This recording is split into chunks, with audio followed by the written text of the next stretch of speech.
pessoal, eu sou a Heloísa e hoje nosso convidado é o Fernando Antônio Surian Araújo.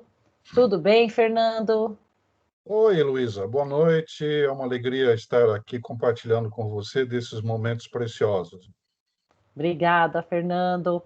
E vamos dar início ao Evangelho comentado do capítulo 8, que é o Príncipe Sensato do livro Jesus no Lar.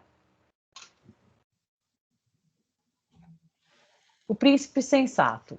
Comentavam os apóstolos entre si qual a conduta mais aconselhável diante do Todo-Poderoso quando o mestre narrou com brandura.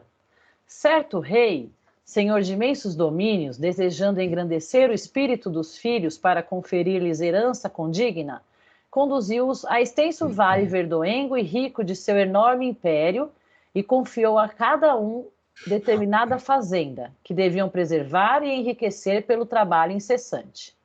O pai desejava deles a coroa da compreensão, do amor e da sabedoria, somente conquistável através da educação e do serviço. E como devia utilizar material transitório, deu-lhes tempo marcado para as construções que lhes seriam indispensáveis, mais tarde, aos serviços de elevação.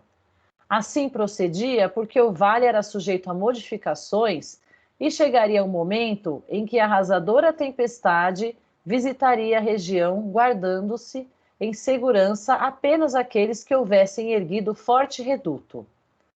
Assim que o soberano se retirou, os filhos jovens, seguidos pelas numerosas tribos que o acompanhavam, descansaram longamente, deslumbrados com a beleza das planícies banhadas de sol. Quando se levantaram para a tarefa, entraram em compridas conversações com respeito às leis de solidariedade, justiça e defesa, cada qual a exigir especiais deferências dos outros.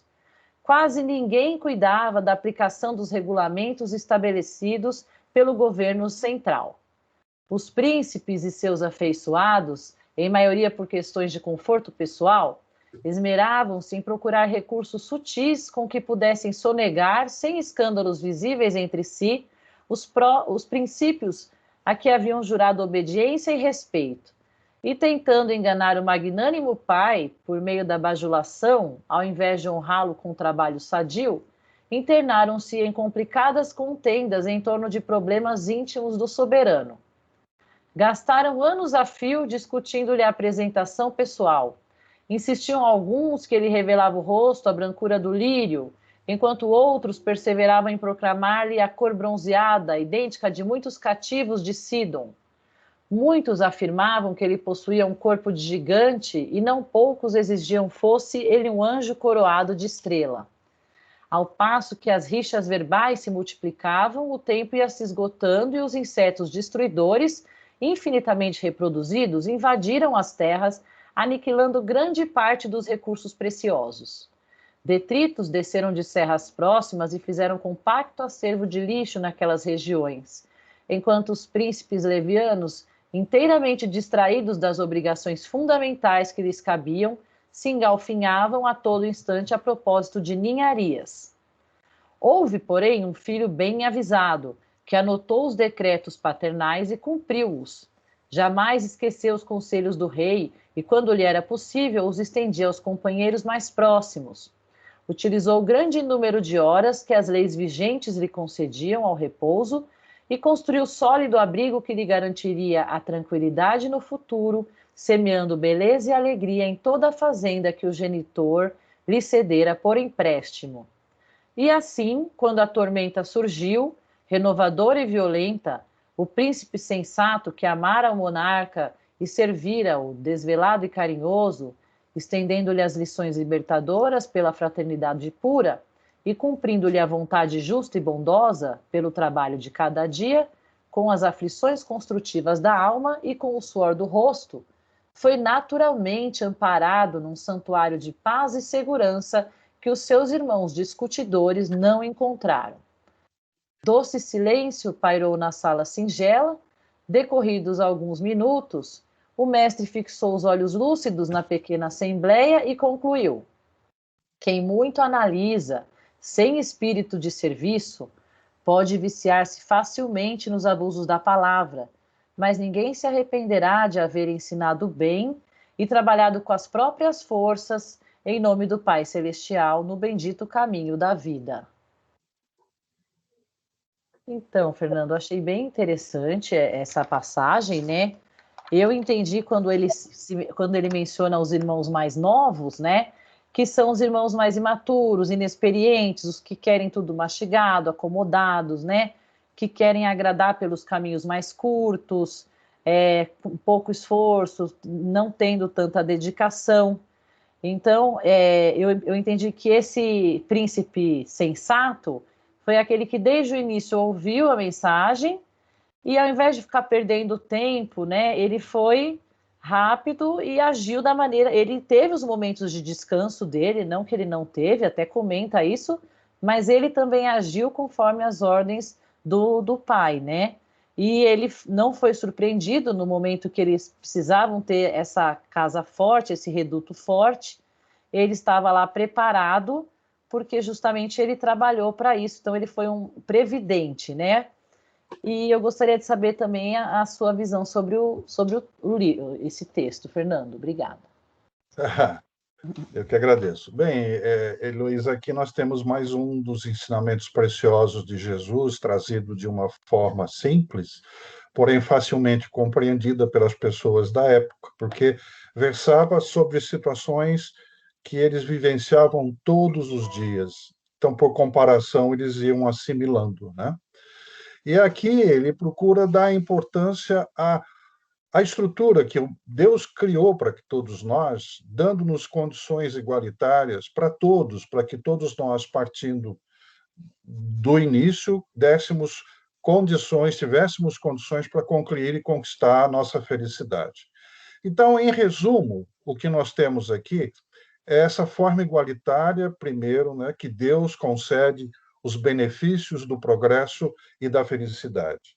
E elas estão traduzidas nas suas leis, né, que são extremamente justas e perfeitas, e deixam claras as condições de contorno para que a conduta humana leve ao progresso.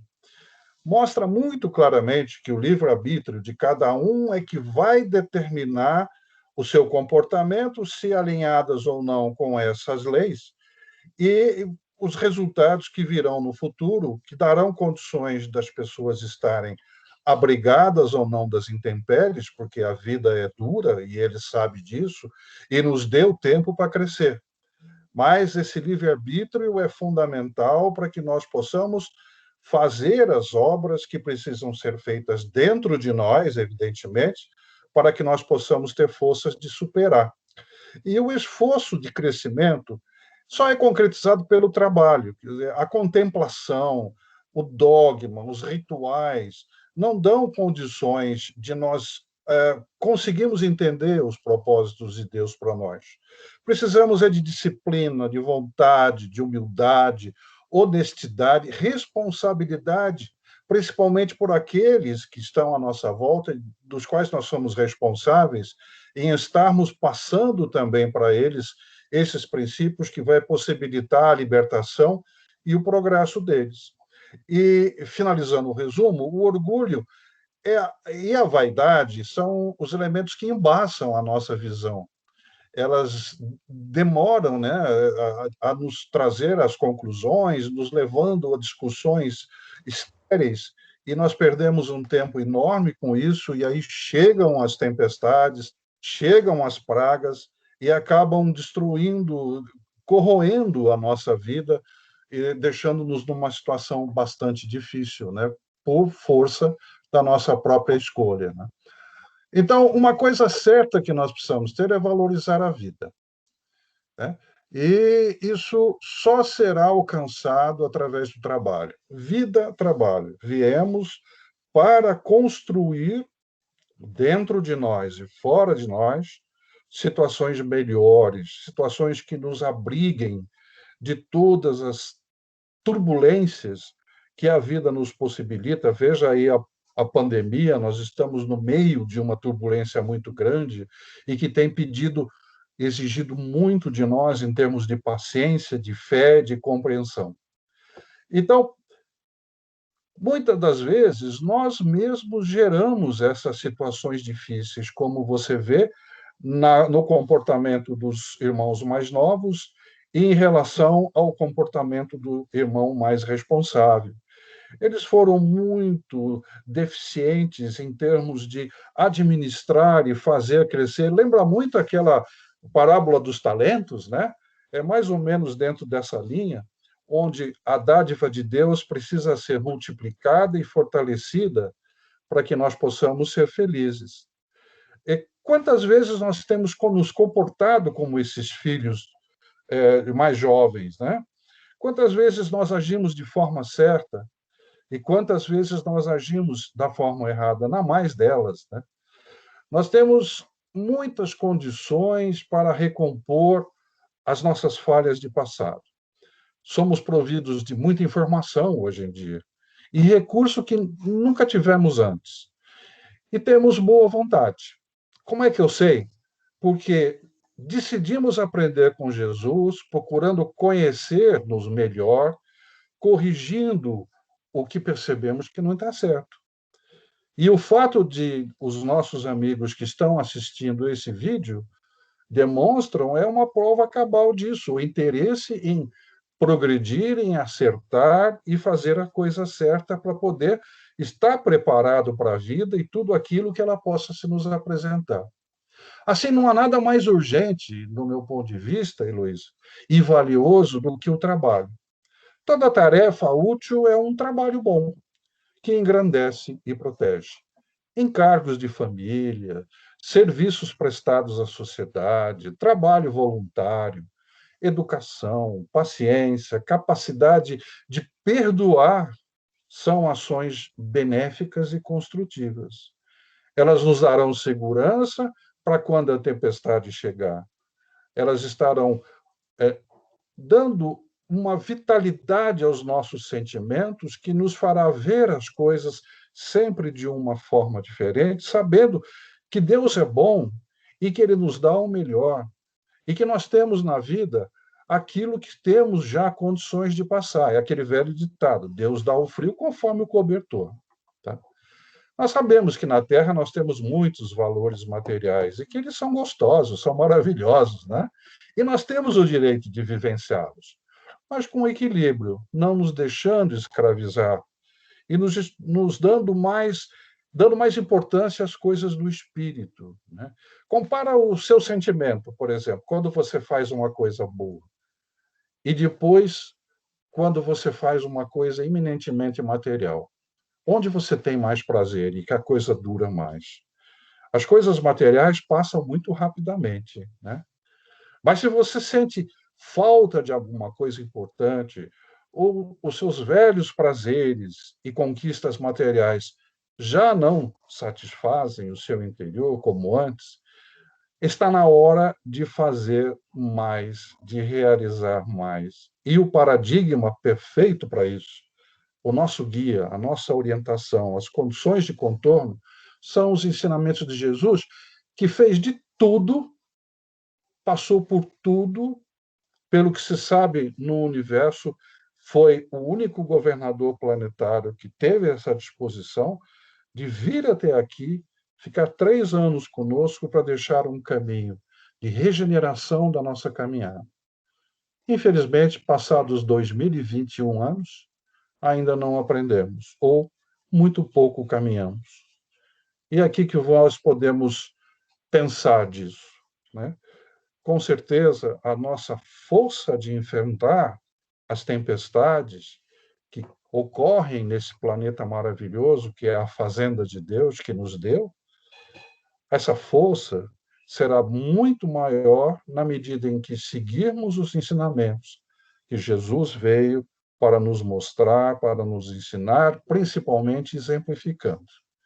Eu acho que o contexto que a gente percebe dessa lição, dessa historinha que Jesus conta para nós é isso. Cuida do Sim, teu interior, te fortalece, te torna um ser cada vez mais consciente, exerce o seu livre-arbítrio com responsabilidade e as portas do mundo estão abertas para todos nós. porque todos nós temos a mesma oportunidade. É verdade, Fernando. Todos nós, né? Temos a mesma oportunidade que foi esse exemplo que ele deu aí dos 3 filhos, né? É, E ele fala no começo da lição, ele fala assim que o pai desejava deles a coroa da compreensão, do amor e da sabedoria. Então é justamente isso. Eles tiveram toda a vida para construir isso, né? Lógico que eles poderiam ter sim os momentos de distração, os momentos de aproveitar a fazenda, de curtir a natureza, de distrair, de estar com os amigos, mas o objetivo do pai era realmente que eles encontrassem compreensão, amor e sabedoria. Foi o que falou aqui no começo. Então, você vê que é justamente essa busca da